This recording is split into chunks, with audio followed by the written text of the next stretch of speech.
os debates da FEE, né?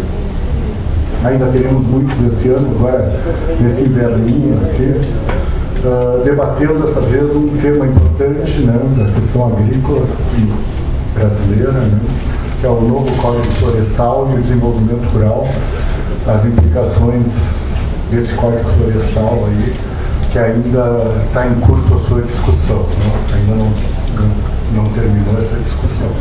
Para essa tarde nós teremos como palestrante o Carlos Guilherme Melites Neto, né, professor da URGS, conhecido de todos aqui da casa, que vai, e a nossa geógrafa Mariana Lisboa, aqui da FEE.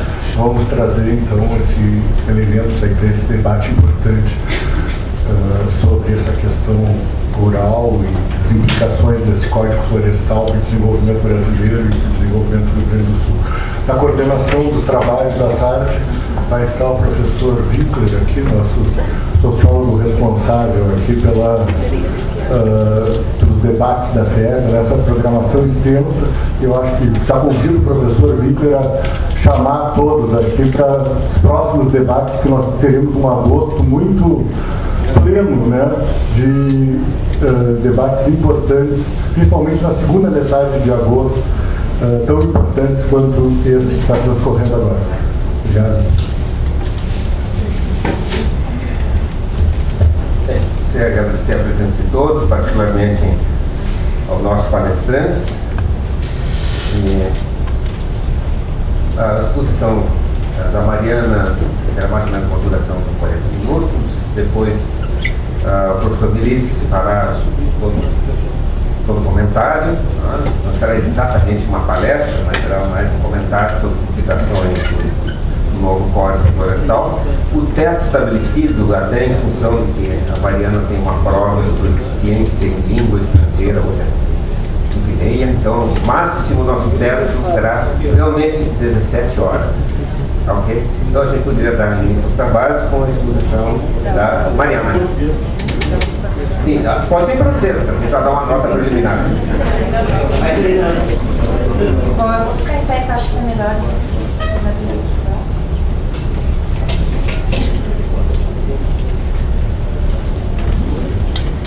Então, primeiro, boa tarde. Também gostaria de agradecer a presença de todo mundo, que eu acho que é muito importante esse debate de hoje, por ser um tema muito relevante, bastante atual. A gente tem ouvido essa discussão na mídia já faz bastante tempo, e que a discussão geralmente fica mais dentro da política. E a gente procurou hoje trazer então essa discussão mais técnica. A minha parte, eu vou apresentar o que é o Código Florestal, fazer um pequeno histórico desde o primeiro código lá da década de 30 até o de hoje. E eu vou abordar principalmente os dois principais instrumentos do Código Florestal que tem sido debatido agora na formulação do novo texto. Bom, então um breve histórico. O primeiro Código Florestal ele é de 1934, então numa época em que o Brasil estava começando a ampliar a ocupação das suas terras, especialmente na área agrícola, né? E essa ocupação ela se dava principalmente num bioma florestal, que era a Mata Atlântica. Então começou a se sentir a necessidade de regrar essa ocupação e de impor alguns limites para a exploração das florestas, daí o nome Código Florestal. Então esse primeiro código ele basicamente tratava das florestas. Só que aí pela década de 50, mais ou menos, começou a se ampliar a discussão de que as demais formas de vegetação também deveriam ter a sua exploração regrada. E aí começou uma série de discussão e a reformulação desse código, culminando no de 65, que estava vigorando até maio desse ano. E aí então, em 99, começaram novas discussões a respeito desse código. Em 2000, teve a criação do Sistema Nacional de Meio Ambiente e do Conselho Nacional de Meio Ambiente, que publicou diversas resoluções com modificações e algumas complementações ao Código de 65. E essa discussão de 99 até 2012 também abrangeu diversos aspectos para reformulação desse Código de 65. Então, o Código de 65, que é a base do texto do atual Código, no seu artigo 1º diz que as florestas existentes no território nacional e as demais formas de vegetação são bens de interesse comum a todos. exercendo seus direitos de propriedade com as limitações que a legislação em geral e especialmente essa lei estabelece. Então já é um marco no início da redação da lei, porque, bom, tira o foco das florestas e começa a abranger todas as formas de vegetação existentes no país. E ele é um importante instrumento que regra a propriedade privada, que até então, basicamente, quem era proprietário da terra fazia o que queria. E a partir do Código de 65, o objetivo, então, era limitar esse uso para fins de proteção ambiental. Então, os dois principais instrumentos que eu vou abordar agora e que são os principais alvos de discussões agora do novo texto são as áreas de preservação permanente, ou mais conhecidas como APP, e as áreas de reserva legal. Então, a APP ela é definida pela lei como área protegida, coberta ou não por vegetação nativa, com a função ambiental de preservar os recursos hídricos, a paisagem, estabilidade geológica, biodiversidade, fluxo higiênico de fauna e flora, proteger o solo e assegurar o bem-estar das populações humanas. Então, a primeira coisa que a gente pode notar na definição da APP é que o que é protegida é a área e não a vegetação. Ou seja, se eu tenho uma área que é definida lá na legislação, que já tenha tido algum impacto nessa vegetação, ela continua sendo de preservação permanente. Então, e outra coisa que é bem importante já na apresentação do que seria a APP é que não é apenas com o intuito de preservação ambiental, ele traz o aspecto social e humano já na definição do que seria a APP. Então, basicamente, essas áreas seriam ambientalmente frágeis e, ao mesmo tempo, elas são estratégicas para a segurança e o bem-estar das populações. Então, aqui alguns exemplos do que seriam considerados de preservação permanente. Áreas ao longo de cursos d'água a partir do seu nível mais alto, em faixas que variam de 30 a 600 metros. E eu grifei o nível mais alto porque uma das alterações que a gente vai ver mais adiante do novo código é como é feita a medição das áreas de preservação permanente. Num raio de 50 metros ao redor das nascentes, em reservatórios naturais ou artificiais, e aí numa área que vai variar se esse reservatório está em área urbana ou rural, topos de morros, montes, montanhas e serras, em costas com declividades superiores a 45 graus, restingas, bordas, tabuleiras ou chapadas, e altitudes superiores a 1.800 metros. Então aqui só para esclarecer um pouco o que seria um exemplo, conforme vai aumentando a largura do rio, vai aumentando a faixa de preservação permanente. Então, que varia de 30 metros, que é a menor área de preservação permanente, para os cursos d'água de até 10 metros, até 600 metros, que é a faixa máxima. Bom, e aqui eu procurei pegar uma fotografia para mostrar os principais tipos de APP que a gente tem. Então, o que seria uma APP de nascente, a APP de hidrografia ali ao redor dos cursos d'água, declividades superiores a 45 graus e as APP de topo de morro. Bom, e qual é a relevância ambiental dessas áreas? São várias, eu procurei destacar 4. A proteção dos cursos d'água, porque tu mantendo a vegetação no local, tu evita o assoreamento, a contaminação e a eutrofização dos cursos d'água, além de reter e absorver uma quantidade maior de água das chuvas. A proteção das encostas, que evita os processos erosivos, que acabam culminando nesses desastres que a gente ouve quase que diariamente, que acontecem, né, como deslizamento, escorregamento e carregamento de sedimentos. A proteção da fauna, porque essas áreas elas visam proteger os nichos e os hábitats de diversas espécies, e elas servem ainda de corredor ou trampolim ecológico. E isso garantiria, então, aquela manutenção do fluxo higiênico das espécies. E a melhora da qualidade do ar, das águas e do solo. Bom, a reserva legal ela é um instrumento diferente da APP e complementar à APP. Ela é um instrumento que se aplica especificamente para as áreas rurais, ao contrário da APP que se aplica também às áreas urbanas. E a legislação determina que a ARL é uma área localizada no interior de uma propriedade ou posse rural, excetuada a de preservação permanente, necessário o uso sustentável dos recursos naturais, a conservação e reabilitação dos processos ecológicos, conservação da biodiversidade, abrigo e proteção de fauna e flora nativas. Então, ao contrário da PP, que visava a preservação, ou seja, a princípio não permite nenhum tipo de uso, a reserva legal, ela visa a conservação, ou seja, ela permite o uso desde que através de um plano de manejo, uso sustentável. Então, que o objetivo principal seria a conservação do ecossistema natural através de um uso sustentável. Então, os usos permitidos, a princípio, em reserva legal são a supressão de vegetação mediante plano de manejo florestal sustentável. E aqui a supressão de vegetação ela não é exclusiva de floresta, é qualquer tipo de vegetação. Atividades extrativistas, como coleta de frutos e sementes. O plantio intercalado com frutíferas e nativas, daí só se aplica à pequena propriedade. E atividades de exploração sustentável. E as áreas de reserva legal, elas variam de acordo com o tamanho da propriedade e a localização dessa propriedade. Então, 80% da propriedade nas áreas de floresta da Amazônia Legal, 35% da propriedade em áreas de cerrado na Amazônia Legal e 20% no restante do país, tanto em ecossistemas de campo como de floresta. E a lei, ela permite o cômputo da reserva legal e das APPs em alguns casos.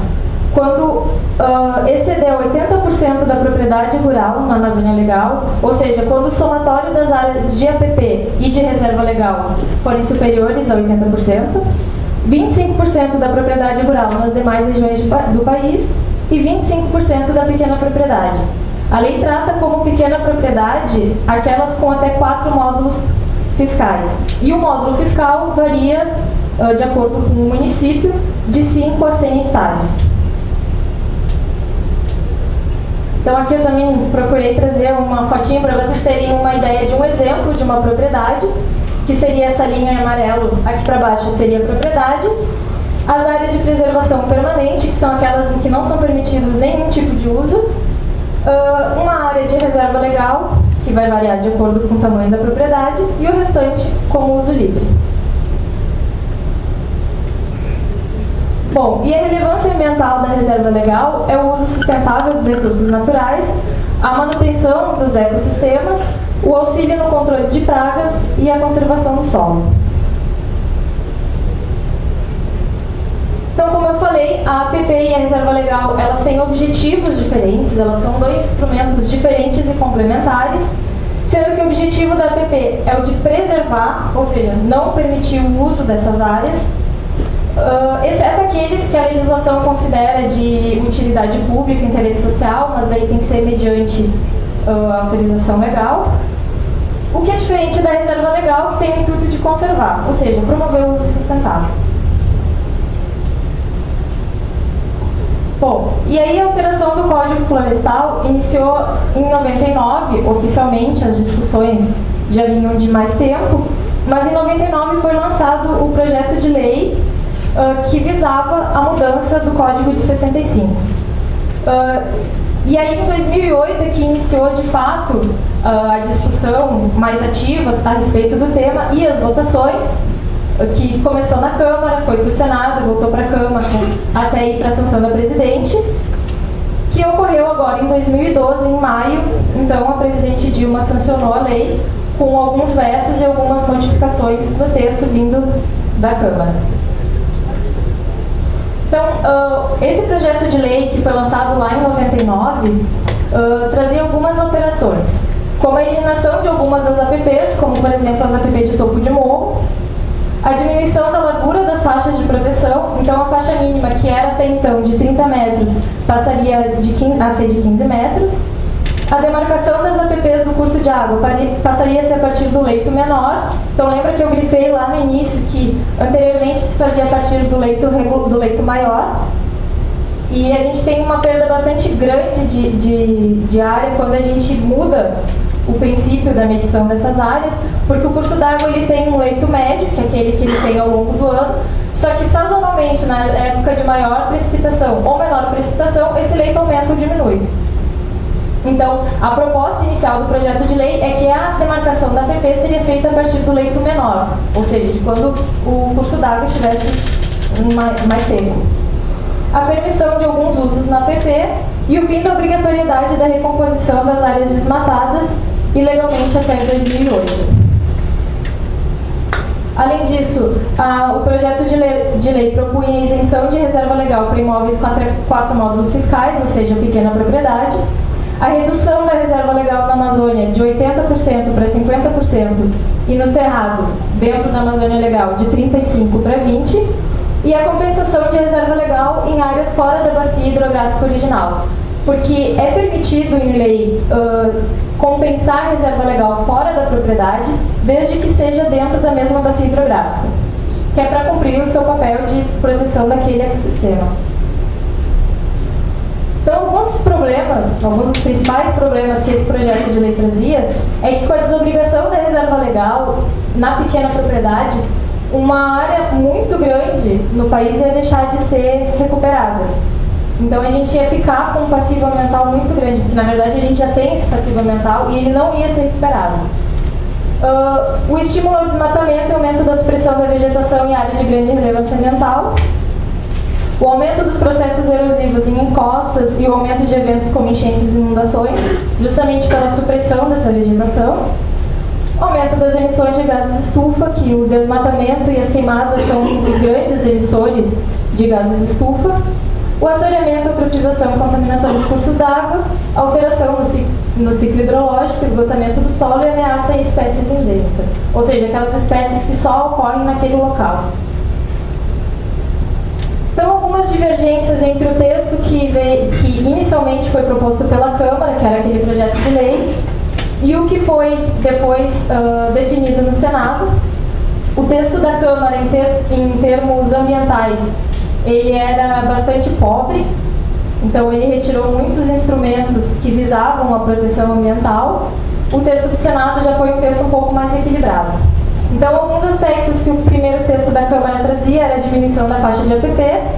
Então, como eu já tinha falado, a retirada de alguns tipos de APP, a retirada da obrigatoriedade da recomposição, enfim, a retirada das APPs urbanas, dentre outros. O do Senado mantinha as faixas de APP, visava a recomposição de acordo com o tamanho da propriedade, que a gente vai ver que foi uma das coisas que foi acatada pela presidente, mas ele apresentava um parâmetro mínimo de recuperação dessas áreas, implementou o cadastro ambiental rural, só que ele modificava as áreas de reserva legal. Bom, e aí esse texto da Câmara foi para votação, passou para o Senado, também foi para votação e voltou para a Câmara. Quando o texto do Senado voltou para a Câmara, ele também sofreu modificações, com a retirada de vários pontos que tinham sido conquistados pelo Senado. E o que chegou para a presidente Dilma foi um texto bastante diferente daquele que foi aprovado pelo Senado. E o que foi publicado por ela no final de maio apresentou 12 vetos àquele texto que chegou para ela, sendo 5 vetos totais e 7 vetos parciais, além de 32 modificações que foram colocadas numa medida provisória. Dessas 32 modificações, 14 recuperavam o texto do Senado, aquele texto original, 5 novos dispositivos foram lançados e mais 13 ajustes ou adequações ao texto. Bom, eu trouxe aqui os principais vetos da presidente, os 2 artigos principais que eu considerei. O artigo 1º, que é a apresentação dos objetivos gerais da lei, e aqui a justificativa da Dilma para o veto, que ela considerou que o texto não indica com precisão os parâmetros que norteiam a interpretação e aplicação da lei, e aí foi encaminhada a medida provisória que corrige essa falha e enumera os princípios gerais da lei. Então, em termos gerais, o artigo 1º recompôs os princípios do Código Florestal de 65. O artigo 61 talvez seja o artigo mais polêmico, um dos artigos mais polêmicos, que trata dos usos nas áreas de preservação permanente e a recomposição dessas áreas degradadas. O que a presidente justificou para ter vetado esse artigo foi que a redação era vaga e passível de insegurança jurídica na sua aplicação, permitiu a anistia dos matadores, porque desobrigava os produtores rurais que utilizaram essas áreas de preservação permanente até 2008 a recomposição dessas áreas. E considerou desigual com a realidade fundiária do país, porque basicamente determinava as mesmas normas para pequena, para média e para grande propriedade. Então eu trouxe aqui só rapidamente um esboço do que é a estrutura fundiária atual do país, só para deixar claro que o módulo fiscal, como eu já tinha falado anteriormente, varia de acordo com o município, de 5 a 100 hectares, e a pequena propriedade é considerada como 4 módulos fiscais. Então, de 0 a 1 módulos fiscais, a gente tem 65% dos imóveis rurais no país, e eles representam cerca de 9% da área. De 1 a 2 módulos, são 16% dos imóveis, que representam 7% da área. E de 2 a 4, 9% dos imóveis e 8% da área. Ou seja, para pequena propriedade, que é de 0 a 4 módulos fiscais, 90% dos imóveis rurais se encaixam nessa categoria, ou 24% da área agrícola. O restante é composto por média e grande propriedade. Tá? Então, esses dados eles foram apresentados pelos ministros que apresentaram o texto do novo código para justificar ou para deixar cair por terra aquela justificativa de que se a gente aprovar o código do jeito que está, com as APPs e com as RL, o Brasil não vai mais produzir comida. Não, não é bem assim, e a gente tem vários dados que comprovam que hoje a gente tem área agricultável suficiente no país, sem que a gente precise desmatar mais nada e degradar mais nada. Então, em termos gerais, o novo código ele manteve as áreas originais de APP, aquelas trazidas pelo Código de 65, porém ele permite alguns tipos de uso, especialmente na pequena propriedade. A recuperação das APPs de acordo com o tamanho da propriedade, então a princípio não vai haver anistia, desde a pequena propriedade a média e a grande vão ter que recuperar parte da área degradada. As áreas de reserva legal foram mantidas. É permitido o cômputo das APP e da RL, depois a gente vai ver melhor as porcentagens. Traz um capítulo sobre as áreas verdes urbanas, não muito claro e muito específico, na verdade ele só diz que fica basicamente a cargo dos municípios a definição dessas áreas. A criação do cadastro ambiental rural e do programa de regularização ambiental, que vão ser pré-requisitos para a obtenção de financiamento público para qualquer propriedade rural. O controle de produtos de origem florestal, a proibição e o regramento do uso do fogo, incentivo à preservação e à recuperação ambiental, controle do desmatamento, a agricultura familiar e a inclusão do uso sustentável nos apicuns. Os apicuns não constavam antes, são áreas de salgado e não constavam antes no Código Florestal. Bom, então a recuperação das APP ficou da seguinte forma: para propriedades de 0 a 1 módulos fiscais, independente da largura do rio, vai ter que ser recuperado 5 metros da APP, desde que a APP que consta dentro da propriedade não ultrapasse os 10% do tamanho da propriedade. Para de 1 a 2 módulos fiscais, também depende da largura do rio, e essa recuperação vai ser de 8 metros. Para propriedades de 2 a 4, a recuperação vai ser de 15 metros. Então, para pequena propriedade, que vai até 4 módulos fiscais, independe da largura do rio. Tá? A recuperação da área ela é constante. Para propriedades consideradas como média propriedade, de 4 a 10 módulos fiscais, essa recuperação ela vai variar de acordo com a largura do rio. De rios até 10 metros, uma faixa de 20 metros. E para rios com mais de 10 metros de largura, uma área que vai variar de 30 a 100 metros, aí, de acordo com a largura do rio. E a área de recuperação é integral. Então, independe da porcentagem que essa APP tem relativa ao tamanho da propriedade, a recuperação é integral. E para grandes propriedades com mais de 10 módulos fiscais, a recuperação vai ser de 30 metros para rios até 10 metros e também de 30 a 100 metros para rios com mais de 10 metros. Também a recuperação vai ser integral. Bom, a situação atual do Código Florestal, ele entrou em vigor no dia 25 de maio desse ano. Ele não tem o código em si não tem prazo para ser votado, mas a medida provisória ela tem que ser votada até o dia 8 de outubro, senão ela perde validade. Tá? A comissão mista que analisa, a comissão mista entre a Câmara e o Senado que está analisando a medida provisória, ela aprovou um relatório agora, essa semana passada, com cerca de 300 destaques que devem ir para votação. Então, esses destaques, eles ainda visam algumas mudanças no texto da Dilma, boa parte dessas mudanças recuperando coisas do texto original, principalmente do texto da Câmara. E essas divergências, elas seguem sendo a respeito das faixas de APP, da recuperação da área degradada e das áreas de reserva legal. Então, os pontos de divergência continuam os mesmos. Teve um movimento agora, nessas últimas semanas, de boicote da bancada ruralista para essa votação. Então, a votação ficou só para depois do recesso, vai ser retomado o assunto. Mas a Câmara e o Senado têm até o dia 8 de outubro para realizar essa votação.